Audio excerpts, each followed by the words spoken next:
Newcastle have agreed a fee with Stuttgart to sign their striker Nick Woltemade, the player dubbed Voldem.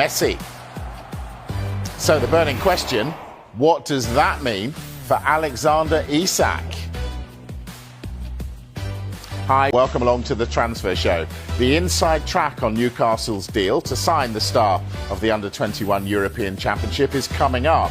And with just under 4 days of the window left, where does it leave Liverpool and where does it leave Isak? We'll also reflect on another low for Manchester United. Will transfers solve their problems? The Manchester United team, brand, whatever's going on, they are a laughing stock. Manchester United is corroded as a football club. It's like a bad tooth. It's just been left to decay. They go out and their attitude stinks, half of them. Probably the worst I've ever seen United play. If they don't want out winning any games, they will be relegated. I'd be shocked if he's there if they don't beat Burnley. The last thing we need right now is to be sacking our manager. He's got the same win percentage in the Premier League as Neil Warnock. Neil, if you're watching, come out of retirement. I don't think he'd be shy to go, you know what, I've had enough. What was the point in starting the season with hammering in if you're going hammering out after 3 games? Right, let's start with the breaking news. Newcastle have agreed a club record fee of £64 million for the Stuttgart striker Nick Woltemade. So, James Savundra, give us the details. This is remarkable, isn't it? Newcastle have been searching for strikers all summer, but now it looks like with 4 days left for the transfer window, they're about to sign one. They've agreed the deal with Stuttgart for Nick Woltemade, who is a very exciting player. 6'6", we saw him to great effect in the Euros, scoring 6 goals in 5 matches, had a great season in the Bundesliga last year. He actually joined Stuttgart as a free agent last summer. They're about to make more than £60 million on him. He had a desire to work with Eddie Howe and play in the Premier League. He's got brilliant technical ability despite the fact he is 1 metre and 98 centimetres. He's an absolute giant. He's actually exactly the same height as Dan Burn, and he fits the profile that Eddie Howe likes. He was scouted by Andy Howe, who's effectively acted as a sporting director for Newcastle this summer. It has been a challenging summer for Newcastle, but they could come out of it with a lot of credit and an even better squad than they had at the end of last season. At the same time, he's going to be coming in for a medical, we expect, over the course of the next 24 hours. They're still trying to sign Johan Wissa. It seems unlikely they're going to now pursue a deal for Jurgen Strand-Larsen at Wolves. They had 2 bids rejected, the last one around £55 million, because Jurgen Strand-Larsen and Nick Woltemade are quite a similar profile, both similar sort of profile player.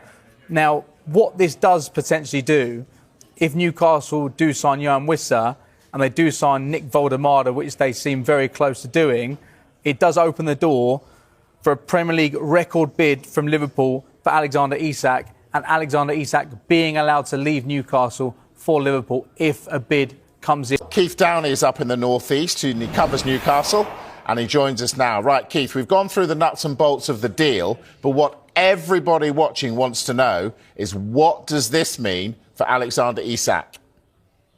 I knew you were going to ask me that, Mike. It's the first question I think the fans of most other clubs would want to know off the back of this. And what I've been saying about this situation now for Newcastle and Liverpool is this is the dominoes beginning to fall. Now, this doesn't necessarily mean that Alexander Isak definitely moves to Liverpool, because, of course, Liverpool still need to make a Premier League record bid that was higher than the £110 million offer they made last month. And of course, Newcastle still need to make sure they get Nick Woltemade signing over the line. Yes, he's on his way to the northeast. I'm expecting him to land at Newcastle Airport later on this evening and undergo his medical tomorrow. But of course, that deal has not been finalised yet, and Newcastle will want to ensure that that deal is done and complete, and Woltemade is in the building, signed and sealed, before they allow Alexander Isak to go. But I'll refer you back to the statement that came out from Newcastle United 9 days ago in retort to Alexander Isak's social media post. And they said then that the conditions of a sale have not been met and they're unlikely to do so. Now, that has changed, hasn't it? Because Newcastle are close to signing Nick Woltemade. They've got that agreement in place there with Stuttgart, a package of £65 million, 60 plus, so 68.5 plus 4.5 in add-ons. So they're close to doing that. That, I think, moves the goalposts as far as Isak is concerned. Now, look, Newcastle still want to get another striker in. And I think they will try to do that before they allow Isak to move to Liverpool or till they listen to offers from Liverpool. But what I would say is the fact Newcastle are closing in on one, that makes it increasingly likely that Isak moves to Liverpool. I don't say it's a definite, but because Newcastle have got one striker in, it makes things a bit more smooth for that process. So look, my understanding is that there's pretty much been a private understanding at the club that Isak is likely to go given his conduct over the last few weeks, but they were not going to sanction it until they got in at least one, potentially two replacements. Woltemade, if they can get it over the line, is one, and of course they're still looking for a second one. I think there is a situation where he could be allowed to go with just Woltemade, but I think in Newcastle's ideal situation, they'd want to get one more striker in before allowing Liverpool to talk to Alexander Isak and that deal going through for what would be, of course, a Premier League transfer record. All right, Keith, they want another striker. Is that other striker going to be Johan Wissa or Jurgen Strand-Larsen? Yeah, look, I think it's a lot more likely that it's Johan Wissa at this stage. Now, of course, as you know, Mike, the transfer window is moving quickly. Things are changing by the hour, by the day. I mean, none of us were talking about Nick Woltemade this morning. I'm aware that he's a good player. I've seen what he's done for the Germany under-21 team. We know that Bayern Munich tried and failed to sign him on multiple occasions this summer. And he's clearly a player that Eddie Howe likes. But things are changing. This wasn't a name that was even on the agenda. We woke up this morning and we're talking about Newcastle placing a third bid for Jurgen Strand-Larsen at Wolves. But Wolves' stance has always been Strand-Larsen is not for sale. We need him to help. They don't have a replacement. And I think Newcastle have looked at it and thought, this is going to be too difficult a deal to do. We've had two offers for Strand-Larsen, the first 55 million, the second 60 million pounds.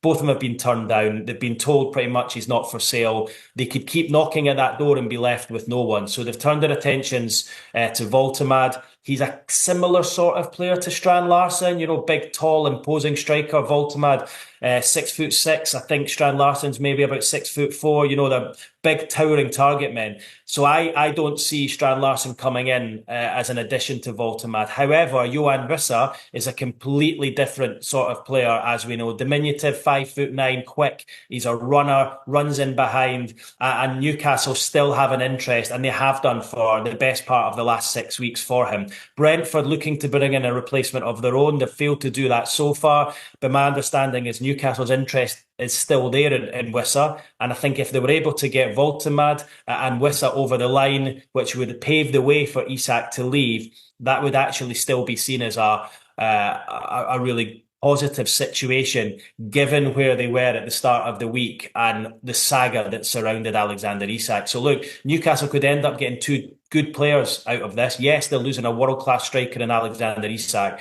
but it's a world-class striker who essentially are down-tooled, and you're getting one, potentially two new hungry strikers who want to play for the football club. Keith, the Newcastle faithful are going to love him. You'll hear the phrase, great touch for a big man, a lot throughout the season. Keith Downey, live from Newcastle, thank you. We heard from Keith Downey up in the northeast earlier that Newcastle have got one striker over the line. They still want Wissa. Are they going to get him?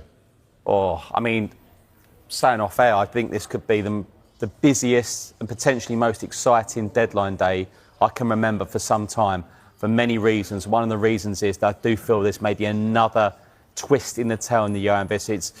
It's great for Keith Andrews, not only to get that win against Aston Villa, which is huge for him personally, but he has been back in the first team, but he hasn't played. He hasn't played, which I find interesting. And if he's not playing again this weekend, that will interest. Where maybe Keith Andrews said, just look, you've got so much going on. I want you properly right for after the international break. But you feel there might be just one more. As we heard from Keith earlier, they feel he fits the mould, and Eddie Howe is still looking to sign him. So I feel there could be an opportunity for him still to go. What do you think, James? Where will he be come 7:01 on Monday? I do think he'll be a Newcastle player if what we're hearing is the case in terms of Newcastle looking to sign two players now and then allowing Isak to depart if they get that club record bid to sign him or Premier League record bid to sign Alexander Isak. And he very much, you can understand why Newcastle having signed Voldem while they look at Wissa rather than Strand-Larsen, because they're two completely different profiles, Voldem and Wissa.